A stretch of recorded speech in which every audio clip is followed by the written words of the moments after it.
Assalamualaikum warahmatullahi wabarakatuh. Perkenalkan, saya Nur Maesari dengan NPM C1C022054. Pada video kali ini kita akan membahas materi tentang akuntansi pajak penghasilan.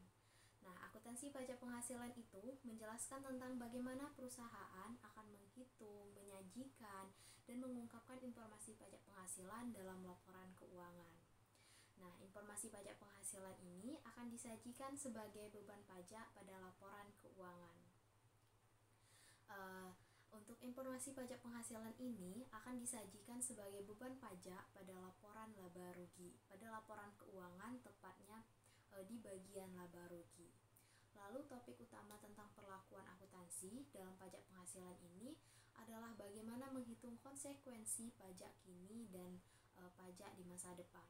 Demikian juga dengan transaksi atau peristiwa lain pada periode berjalan, itu harus diakui dalam laporan posisi keuangan, entitas itu dapat memiliki konsekuensi pembayaran atau pengurangan pembayaran pajak di masa depan.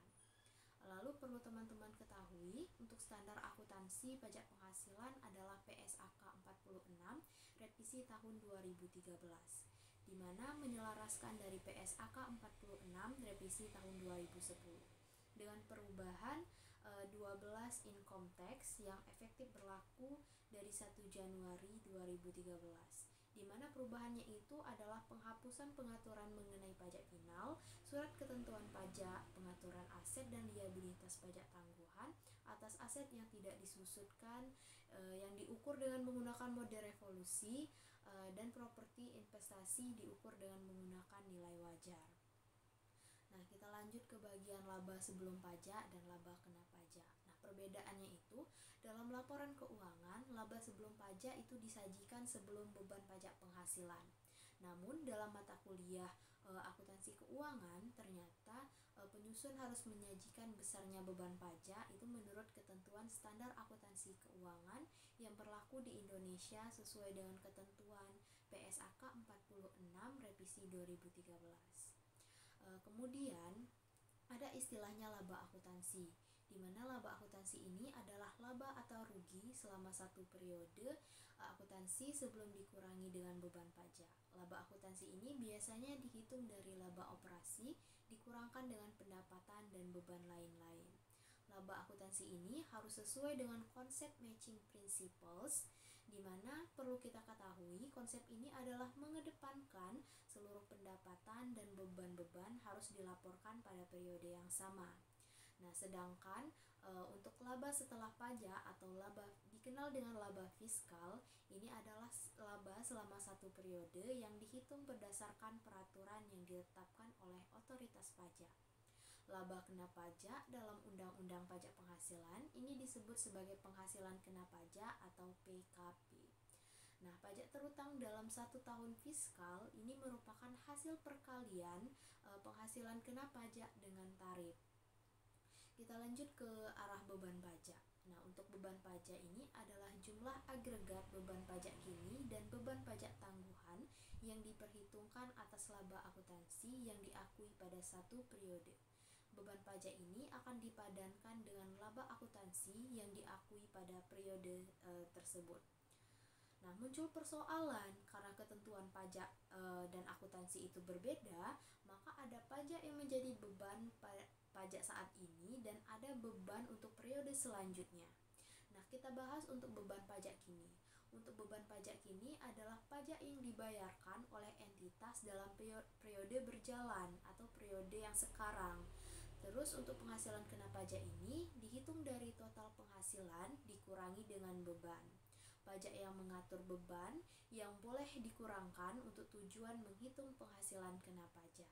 Sedangkan beban pajak selanjutnya itu adalah kewajiban pajak yang akan jatuh tempo pada periode akuntansi berikutnya. Nah, ini biasanya termasuk pembayaran pajak penghasilan, pajak penjualan, atau pajak lainnya yang harus dibayarkan kepada otoritas pajak sesuai dengan peraturan yang berlaku di negara tersebut.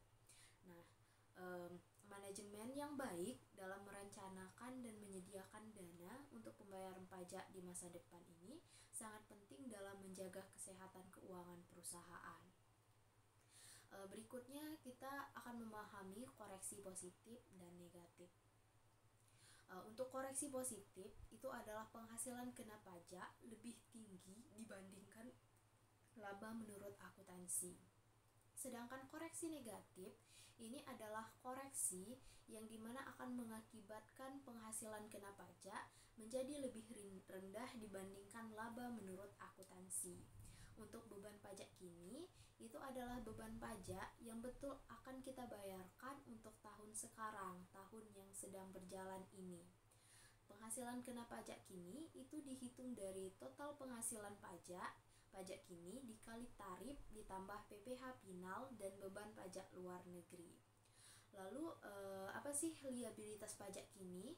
Itu adalah utang pajak yang harus dibayarkan pada periode sebelumnya.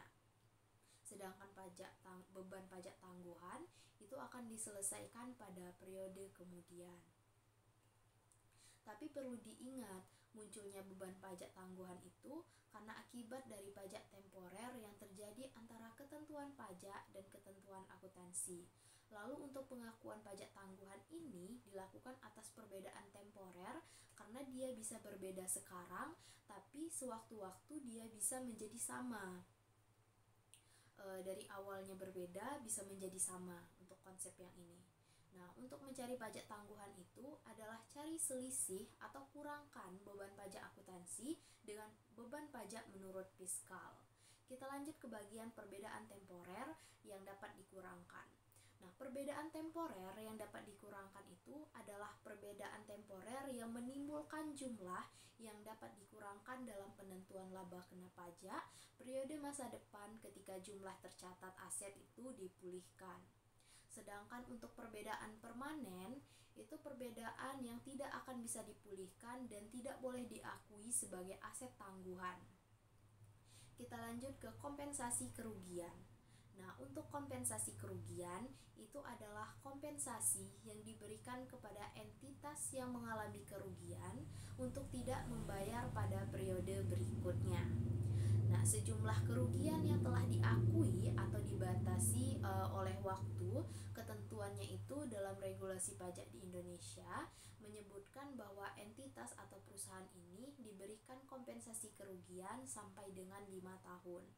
Artinya, jika entitas pada tahun ini mengalami kerugian, maka kerugian tersebut dapat dikompensasikan sampai dengan 5 tahun yang akan datang atau periode selama 5 tahun yang akan datang. Regulasi di Indonesia itu hanya memperbolehkan melakukan kompensasi kerugian ke periode setelahnya atau sering disebut dengan istilah loss carry forward. Sedangkan regulasi di negara lain, contohnya Amerika, itu ada yang memperbolehkan kompensasi dilakukan atas periode yang telah lalu atau sering disebut dengan istilah loss carry back. Nah, mereka memperbolehkan kompensasi dengan carry back selama 2 tahun dan carry forward selama 20 tahun ke depan.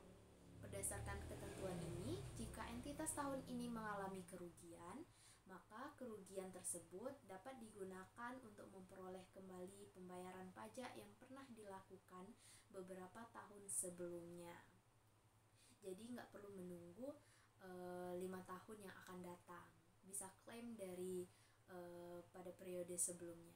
Selanjutnya itu kita akan membahas bagian penyesuaian atas pajak periode pelaporan, di mana entitas itu mengakui aset pajak tangguhan yang tidak diakui sebelumnya apabila kemungkinan besar laba kena pajak masa depan akan tersedia untuk dipulihkan. Sebagai contoh nih, perbaikan kondisi perekonomian untuk meningkatkan kemampuan entitas dalam menghasilkan laba kena pajak dan jumlah yang memadai pada periode masa depan. Sebagai aset pajak tangguhan yang sebelumnya telah diakui menjadi memenuhi kriteria pengakuan, perubahan kondisi perekonomian yang semakin memburuk atau perubahan struktur bisnis entitas itu dapat menyebabkan kemampuan entitas ini dalam menghasilkan laba menjadi berkurang.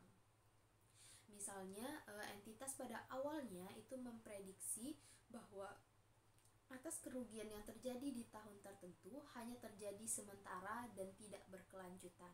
Sehingga pada tahun berikutnya itu dapat diprediksi entitas dapat memanfaatkan kompensasi kerugian yang telah diakui atau diklaim. Selanjutnya kita bahas isu pajak penghasilan. Isu pajak penghasilan ini pertama ada perubahan tarif pajak. Aset dan liabilitas pajak tangguhan itu harus diukur menggunakan tarif pajak yang telah berlaku pada saat aset dipulihkan atau liabilitas diselesaikan, yaitu dengan cara tarif pajak dan peraturan pajak yang telah berlaku atau yang telah substansif berlaku pada periode pelaporan.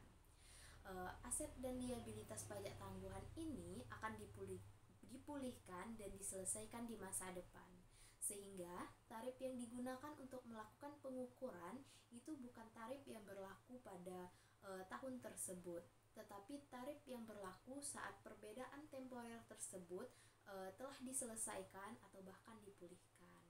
Yang kedua itu ada pajak atas entitas asosiasi anak entitas.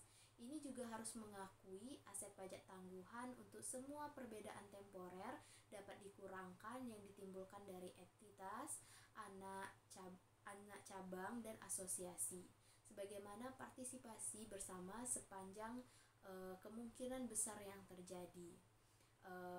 Yang pertama itu ada perbedaan temporer yang akan dipulihkan pada masa depan yang dapat diperkirakan. Yang kedua itu ada laba kena pajak yang akan tersedia dalam jumlah yang memadai sehingga perbedaan temporer ini dapat dimanfaatkan. Nah, itulah tadi konsekuensi dari ketentuan di atas. Dalam laporan konsiliasi, pajak akan disajikan atas seluruh laba entitas. Namun cara pengukuran yang dilakukan itu dapat menambahkan pajak kini dan pajak tangguhan dari masing-masing entitas yang bergabung karena pajak dalam pajak atau perpajakan dikenakan atas masing-masing bentuk hukum. Pemajakan atau masing-masing entitas ini tidak menimbulkan pajak ganda karena menurut regulasi pajak, penghasilan dari investasi dengan jumlah kepemilikan lebih dari 25% bukan merupakan penghasilan. Pengertian dari entitas asosiasi ini menurut akuntansi adalah lebih besar atau sama dengan 20% sampai dengan 50%. Terdapat perbedaan karena menurut pajak bukan penghasilan atas hasil investasi lebih dari 25%. Untuk itu, hasil investasi dari investasi 25% atau kurang akan dikenakan pajak sehingga terjadi pemajakan ganda. Nah, hasil investasi tersebut ini akan dikenakan pajak saat menjadi laba di entitas investasi dan dikenakan pajak lagi pada saat penghasilan pajak di entitas induk. Nah, teman-teman, mungkin itu saja materi yang dapat saya sampaikan tentang pajak penghasilan. Kurang dan lebih saya mohon maaf. Wabillahi taufiq wal hidayah. Wassalamualaikum warahmatullahi wabarakatuh.